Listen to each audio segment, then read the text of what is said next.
Klube the Lube is back, man. I don't really know what to think, but he's absolutely cracked. We're going to be talking about this amazing program. It's a great way to make about 1 million to, honestly, probably about 1.5 million stubs by doing this whole program. It's insane how expensive every single card is, but we're going to be going over the fastest way to finish it, as well as that brand new 99 Klube the Lube stats.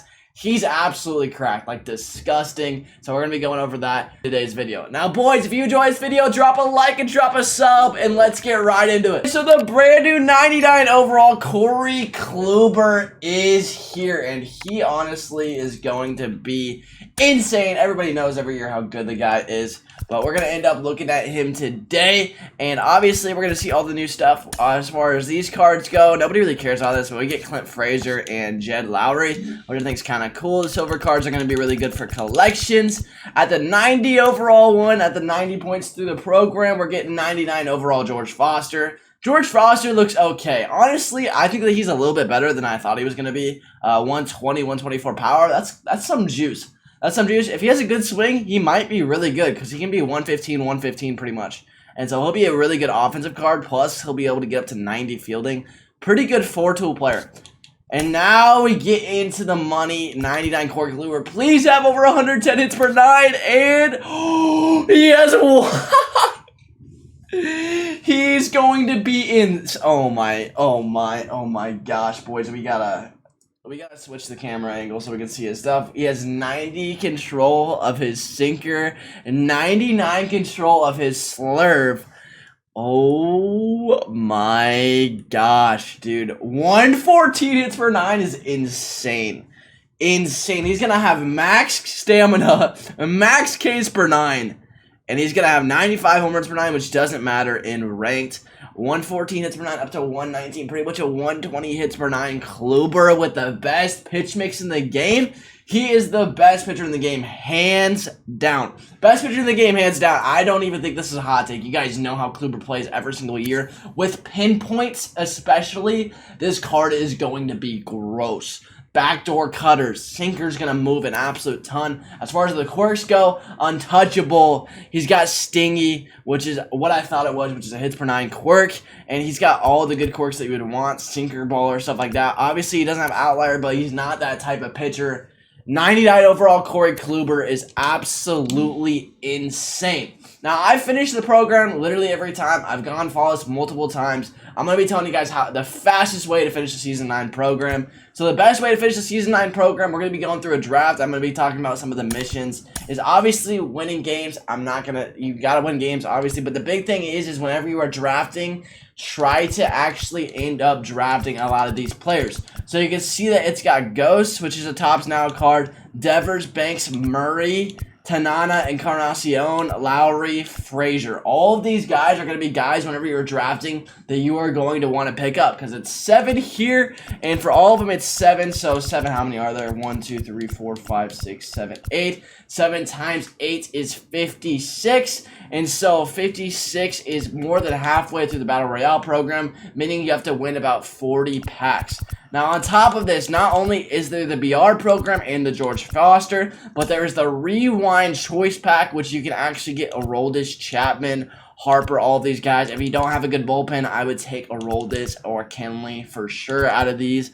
If you also need a starting pitcher, James Paxton's not too terrible. Bryce Harper's a good right fielder, but this is kind of going to be really good. All of these cards are going for a ton. Like, let's look at Chapman right now. Chapman is going for 500,000. Now, I know this is the first time I believe that he's in the Rewind Battle Royale pack, but he is going to be someone that's really good for you making stubs, especially if you already have a really good bullpen and you want to actually end up selling. So the big thing, obviously, is whenever you're drafting, draft Frazier, Lowry, any one of these guys that you can get your hands on. Now, if you miss them, it's okay. Obviously, I do this a good amount, but getting 9 wins in a BR entry is really, really, really helpful because it makes it go really, really quickly. But you get 2 per win. Now, if you're a guy who kind of struggles, you're just gonna have to keep on fighting through it. The big thing about this time of year is that there's a lot of ways to make stubs. So if you're struggling with stubs to get BR entries, check out some of my stubs videos. But this should be a little bit of an easier BR program because it looks like there's so many missions. So whenever you're drafting a team, I'm actually going to forfeit my entry and we're going to end up drafting a whole new team. Again, just try to pick up any new guys that you see. Obviously, drafting a team is, I could make a whole video out of it, but this is a no-brainer. I'm picking Wander Franco because he's a 5-tool shortstop, which is just kind of unheard of. Odor's really good. Pudge isn't terrible, but I would definitely take Odor because he's got a really good swing. It's kind of glitchy. Here in my next diamond round, whenever you get diamond rounds, never draft pitching. Do not draft pitching. It's just something that you don't do. You want to draft offense because this is all-star games. You're going to need to hit to succeed. I really don't know if Joe Carter's swing is good, but I kind of like Billy Williams a little bit better. Yeah, we're going to take Billy Williams here. He's actually not too bad. Gary Sanchez is a no-brainer because of the big power numbers. Matt Beatty is going to be a really good bench bat. Obviously, I'm getting him now, but he's not going to start for me. Probably going to be a bench bat. Naquin might start for me. He's cracked versus righties. I'll just need a platoon versus lefties. Whenever you're picking pitching, again, sinker, slider guys are amazing. Diekman is cracked. You want good hits per 9, Ks per 9. Everything else really doesn't matter too much because you can kind of control it. Whenever you're picking common rounds, you can waste rounds. One thing that I'm going to do here is I'm actually going to waste a position player. Obviously, I'll get a left-hander or a left fielder throughout the line. We're going to take Pedro here because he's got really good numbers. Kalish is decent. I know because I pitched for them one time. Butcher's got a cutter, so we're going to end up picking him. Lee Smith and Kopech are both really good because Kopech has outlier. We're going to actually take Kopech because I think he's a little bit more disgusting, especially towards people that aren't that great. Luis Garcia's got sinker-slider combo. That's what I'm looking for there. McMahon is an absolute goat. He is going to start for me at third base. We're going to waste another starter round. I like wasting 2 starter rounds and then having 3 that actually end up going. Castillo's a guy that I will let start for me and do pretty well. Now, I'm actually going to take Slater here because I needed a platoon versus lefties off the bench. For my next diamond round, it's probably Mookie. Actually, the better numbers go to Luis Robert. So we're going to take Robert, and he's going to be our center fielder. Those numbers are actually really good for him. We'll take Zach Eflin because he's got a sinker, and that fits kind of my play style. Bryce Wilson also has a sinker, so we'll take him. Now we have our starting pitching done. Charlie Blackmon always has a really glitchy swing, so that's why I'm taking him off the bench, and we might end up putting him in left field depending on how it ends up going. We'll go Kiermaier for speed off the bench. Morgan's a left-handed arm with a slider, which makes him valuable. First baseman's going to be Tellez. I love Rowdy.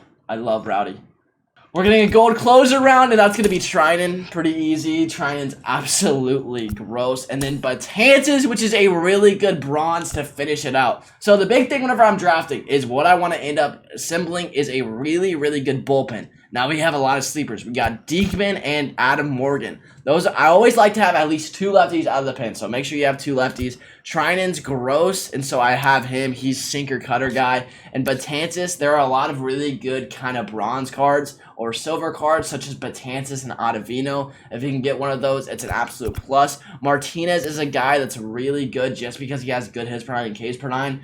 He actually usually gets people off balance, especially if you go primary slider, which is usually what I do, so I'll throw his slider like 50%. Whenever I'm assembling a lineup, this is the big thing, is I'm going to have my best hitter always in the leadoff. So I like Wander Franco because he's a 5-tool player. That's why I really wanted to pick him. McMahon will be in the 3-hole. Billy Williams, I think, is a lot worse, and so I'm going to actually end up putting him around the 5. So Rowdy's going to be in this 7 because he actually has a big power threat. Robert in the 5 or the 2, I'm still trying to decide, but this is kind of my lineup, and this is kind of the best way to actually end up drafting a BR squad.